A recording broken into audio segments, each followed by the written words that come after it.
We have a question from Chris. Chris says, I have recently taken over a small town football program in California that has not had any strength or conditioning or football activity since last March. Wow.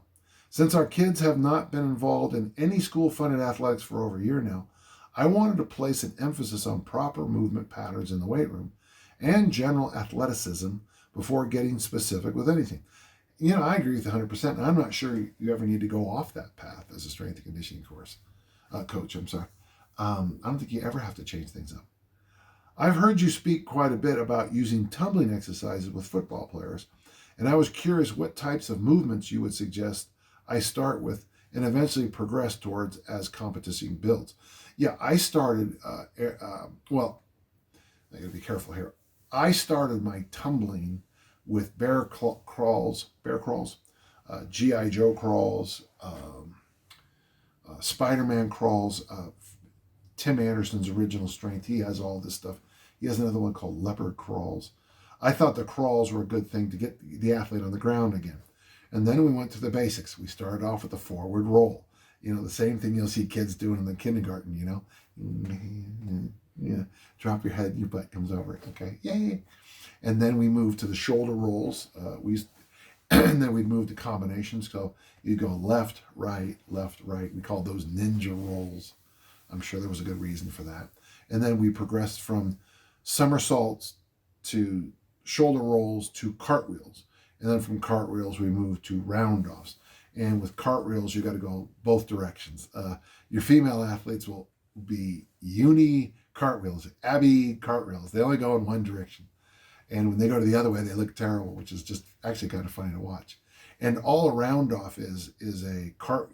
If you try to do a cartwheel for distance. After those exercises, so that's your foundational movements, the somersault, shoulder roll, cartwheel, round off, the animal crawls. Then a lot of it depends on your time and how much padding you have. I moved into the headstand and handstand after that. And then out of the handstands and the headstands, we would roll out of them so we would practice failing. And then from there, from practicing that, then we moved into the backward rolling, which is a lot more difficult for many athletes. They get lost coming backwards. The toadstool stand is a wonderful thing for just teaching athletes how much stronger they really are. And then you just start putting in combinations. One of my favorite things is to have 4 athletes stand in front of me, and then I'll say left shoulder roll, right shoulder roll, cartwheel, next group, and just practicing these combination moves.